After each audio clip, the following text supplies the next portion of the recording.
Selamat pagi Bapak Ibu serta saudara-saudariku yang terkasih dalam nama Tuhan kita Yesus Kristus. Kita mendengarkan renungan harian pada hari ini, kita berdoa. Kasih karunia Tuhan kita Yesus Kristus, kasih dari Allah Bapa dan persekutuan Roh Kudus, itulah kiranya menyertai kamu. Amin. Firman Tuhan untuk kita pada hari ini yaitu yang tertulis dalam kitab Yesaya 37 ayat 16. Ya Tuhan semesta alam, Allah Israel yang bertahta di atas kerubim, hanya Engkau sendirilah Allah segala kerajaan di bumi. Engkaulah yang menjadikan langit dan bumi. Demikian pembacaan firman Tuhan. Bapak Ibu serta saudara-saudariku yang terkasih dalam nama Tuhan kita Yesus Kristus, firman Tuhan untuk kita pada hari ini untuk kita renungkan bersama-sama merupakan doa Hizkia. Ini merupakan seruan doa daripada Raja Hizkia.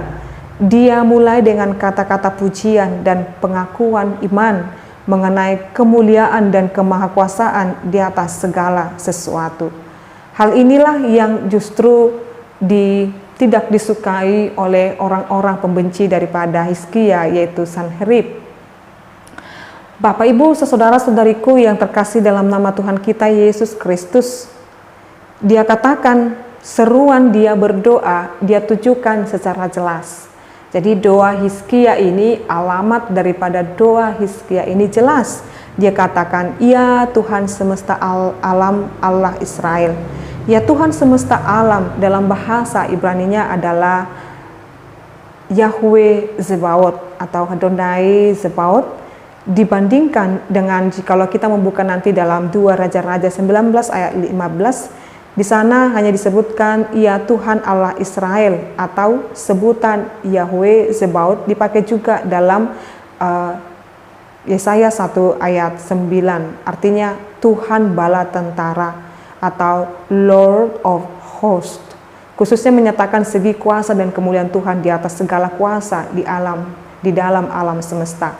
Jadi seruan doa Hizkia ini menyebutkannya Tuhan semesta alam Allah Israel, menunjukkan tidak ada apapun atau tidak ada siapapun yang dapat mengatasi atau bahkan melampaui kemahakuasaan Allah, karena Allah Israel, Allah Yahweh itu adalah merupakan Allah yang berkuasa atas alam semesta ini. Lalu peninggian kemahakuasaan kemuliaan yang diserukan oleh Hizkia itu dikatakan yang bertahta atas kerubim.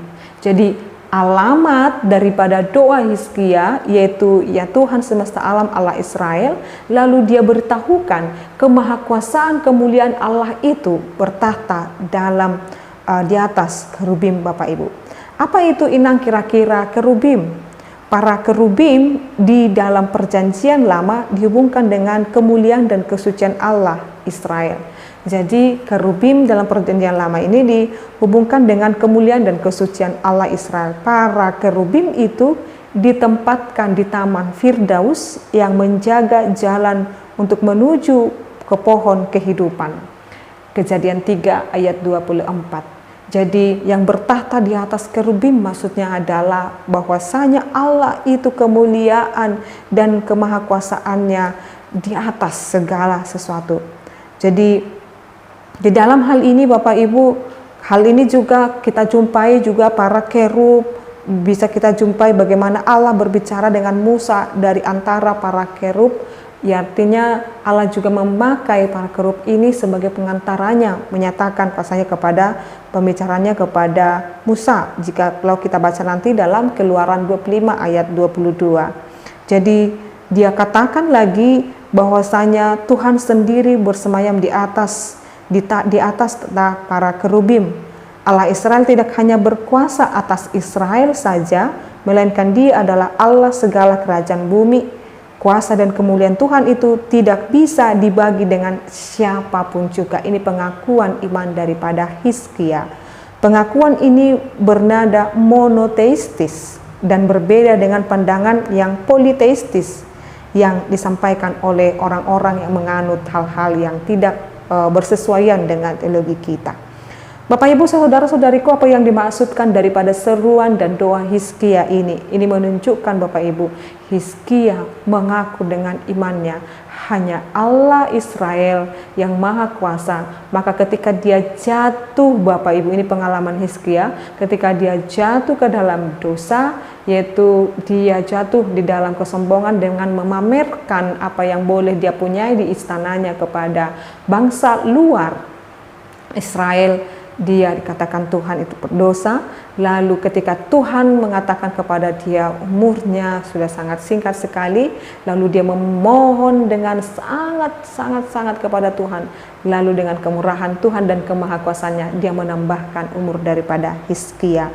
Ini yang menjadi puncak keimanan dia, Bapak Ibu.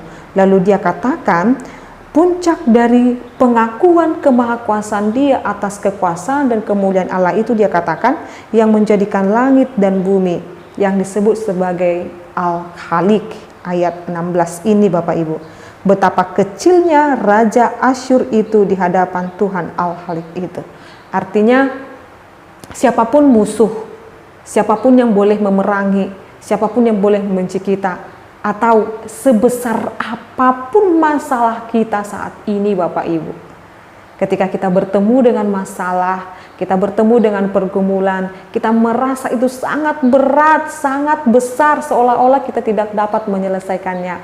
Dari doa Hizkia ini kita dapat menyimpulkan kemahakuasaan Allah itu tidak dapat dibandingkan daripada persoalan dan pergumulan kita. Maka katakan saat ini Bapak Ibu, Allahku lebih besar daripada masalahku.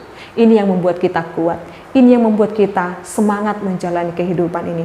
Jangan mau terus ditimpa oleh persoalan pergumulan itu, tetapi katakan, aku harus berdiri tegak karena aku akan mengandalkan Allahku. Itu orang-orang yang berpengharapan Bapak Ibu. Katakan, Allahku mengatasi segala sesuatu. Allahku menciptakan segala sesuatu dan Allahku boleh menjaminkan segala sesuatu. Dan Allahku lebih besar daripada masalah.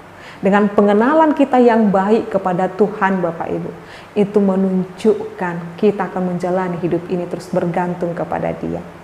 Jadi kehidupan yang terus mengandalkan kuasa Tuhan adalah kehidupan yang leluasa menerima dan menikmati cinta kasih Allah. Maka saat ini Bapak Ibu, tegarkan hatimu, kuatkan hatimu, seberat apapun tantangan kehidupanmu saat ini, katakan, Allahku lebih besar, mengatasi segala alam ini, mengatasi seluruh ciptaan ini.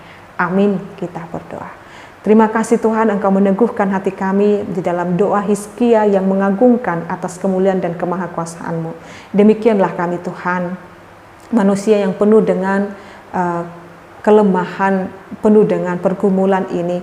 Biarlah di dalam doa-doa kami Tuhan, kami bukan fokus kepada pertolongan, tetapi kami fokus pada memuji dan memuliakan Engkau Tuhan. Karena semakin kami memuji dan memuliakan Tuhan, semakin kami meninggikan nama Tuhan, maka dengan itu Tuhan kami tahu bahwasanya Engkau lebih besar daripada masalah kami. Oleh karena itu Tuhan, kuatkanlah hati kami, kuatkanlah kami Tuhan, untuk dapat senantiasa setia kepadamu. Apapun yang menjadi tantangan dan persoalan kehidupan kami, biarkanlah kami Tuhan dapat menyelesaikannya dengan terus percaya kepada pertolongan Tuhan. Kami tidak mengandalkan pikiran kami tidak mengandalkan kekuasaan kami, tetapi kami tunduk pada penyertaan Tuhan. Sekalipun kami mengalami sakit Tuhan oleh karena pergumulan itu, kami yakin itu hanya sebentar saja, dan itu akan semakin menguatkan iman percaya kami, sebab Engkau akan pasti menolong kami Tuhan. Berkatilah seluruh jemaat-Mu ini Tuhan, lindungilah mereka dan tambahkan segala berkat-Mu kepada mereka. Terima kasih Bapa, terima kasih Yesus, dalam nama-Mu kami berdoa. Anugerah daripada Tuhan kita Yesus Kristus, kasih dari Allah Bapa dan persekutuan Roh Kudus, itulah kiranya menyertai dan memberkati-Mu sekarang sampai selama-lamanya. Amin. Selamat pagi Bapak Ibu serta saudara-saudariku, Tuhan Yesus memberkati. Shalom.